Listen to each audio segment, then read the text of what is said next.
এই কেমন আছো? আজকে আবার চলে এসেছি দুপুরে, আমার সব হয়ে গেছে। আজকে শনিবার, সকালের জলখাবারও হয়ে গেছে, এখন দুপুরের আমি তোমাদের রান্না দেখাইনি। আজকে আমি ঘরে যা রান্না করেছি সেগুলি তোমাদের সঙ্গে শেয়ার করব। প্রথমত এটা হলো নিম বেগুন।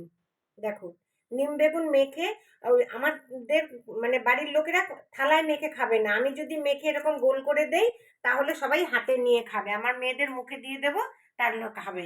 নিম বেগুন। আর এটা হয়েছে পালং শাক, একটু মূলো দিয়েছি, কুমড়ো, শিম আর বেগুন দিয়ে, আর ধনে পাতা দিয়ে মূলো শাক, বড়ি আর বড়ি দিয়েছি। আর এখানে আছে ডাল, তোমার পেঁপে দিয়ে মুগ ডাল করেছি, লেবু লঙ্কা তার সাথে, হ্যাঁ। আর এখানে আছে আমি পাঁচমিশালির তরকারি করেছি, এটা কিন্তু একদম জল ছাড়া। একটু ফুলকপি গুলো ভাপিয়ে নিয়ে তারপরে ফুলকপি, আলু, তারপরে তোমার টমেটো, বিনস, গাজর সব দিয়ে একটা তরকারি করেছি। আর আমি যেই মশলাটা দিই তার মধ্যে দুটো লঙ্কা চিড়ে দিয়েছি, আর এই মশলাটা দিয়েছি, হলুদ দিয়েছি, আর তিল দিয়ে উপরে নামিয়েছি। আর নামানোর সময় এই যে তিল দিয়ে নামিয়ে নিয়েছি। এই যে তরকারিটা, এই তরকারিটা তোমরা ভাত দিয়েও খেতে পারো, পরোটা, রুটি সব দিয়ে খেতে পারো। তিল দেওয়ার কারণ কি? মানে মুখে যেটা তিলটা পড়লে ভালো লাগবে, গন্ধটা ভালো লাগবে, তার জন্য আমি তিলটা ব্যবহার করেছি। কোনো মানে এমনি কোনো মশলা নেই এর মধ্যে, আমি শুধু যেই মশলাটা করি সেই মশলাটা। আর নামানোর আগে একটু কর্তা বললো ধনেপাতা। আর কি সম্বাদ দিয়েছি জানো? সর্ষে, সাদা জিরা আর গোটা ধনে সম্বাদ দিয়েছি, না মৌরি না, ধনে, এটা সম্বাদ দিয়েছি।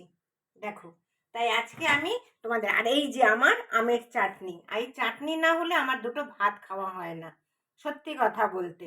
তাহলে কে কে খাবে গরম গরম ভাত? রান্না হলো, ভাতও হয়ে গেছে, চলে আসো তাড়াতাড়ি খাবে। আজকে শোনো, আর কালকেও তোমাদের সঙ্গে একটা নতুন রান্না দেখাবো, শেয়ার করব। তার জন্য আজকে আর তোমাদেরকে রান্নাগুলো দেখালাম না, আমার থালি আজকে দেখালাম। ঠিক আছে, দেখো এই যে চাটনি। ঠিক আছে, আজকে শনিবার, ভালোই লাগে। ঠিক আছে, তাহলে রাখছি এই বলে।